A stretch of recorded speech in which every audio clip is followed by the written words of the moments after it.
What's up, everybody? John Crichon from Behrent's Performance Warehouse here for some trailer talk. This week we're going to talk about the using of bearing spacers inside the wheel hubs of our race car.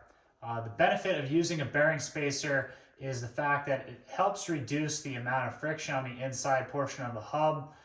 It also helps improve the wheel spin of the hub when it's at racing speeds. And the last thing that you'll also see is the reduction in temperature of the bearing due to the fact that you're helping set the proper amount of crush.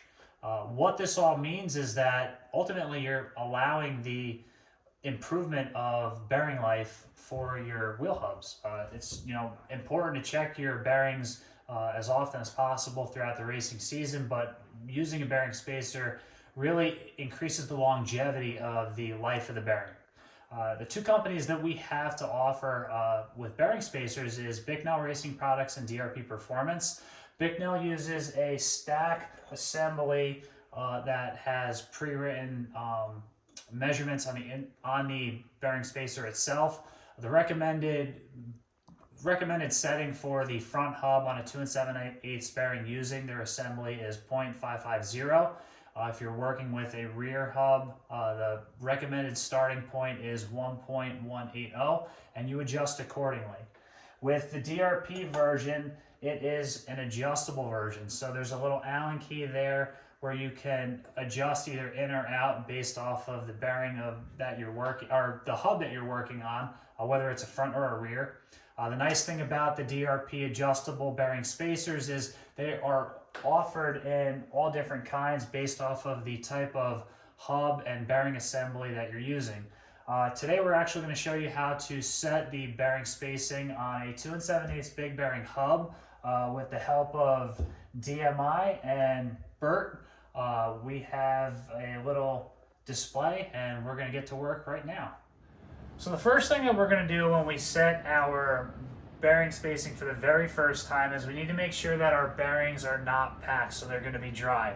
And the reason why is because we need to see the rotational spin of the hub, as also be able to feel the end play in the hub as well, and that'll help determine our overall setting. So the first thing that we're going to do is we're going to make sure that our bearings are marked either inner and outer. This is going to be the inner bearing, so we're going to stick that on first. Next is going to be our adjustable spacer by DRP. DRP recommends that you start your spacer out about 3/4 of the way. A great tool to use as far as adjusting goes. Make a mark on there so that, depending on your end play or your starting point, you'll be able to adjust accordingly and know how many turns in or out you have to go. We're going to stick that on there. Next, we're going to grab the rest of our hub assembly. Then our outer bearing,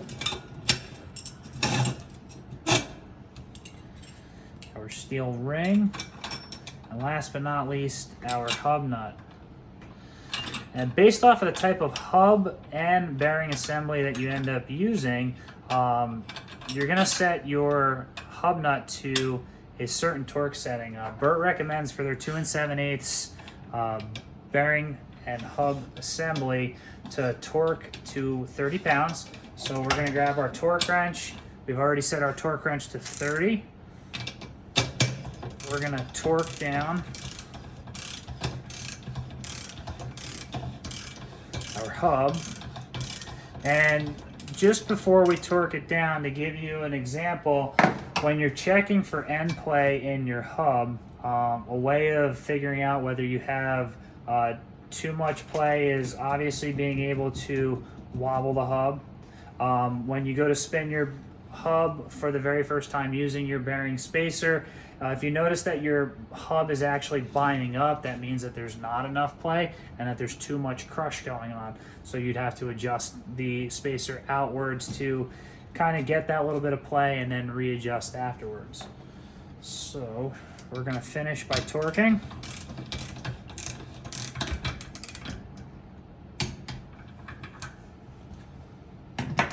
Spin our hub,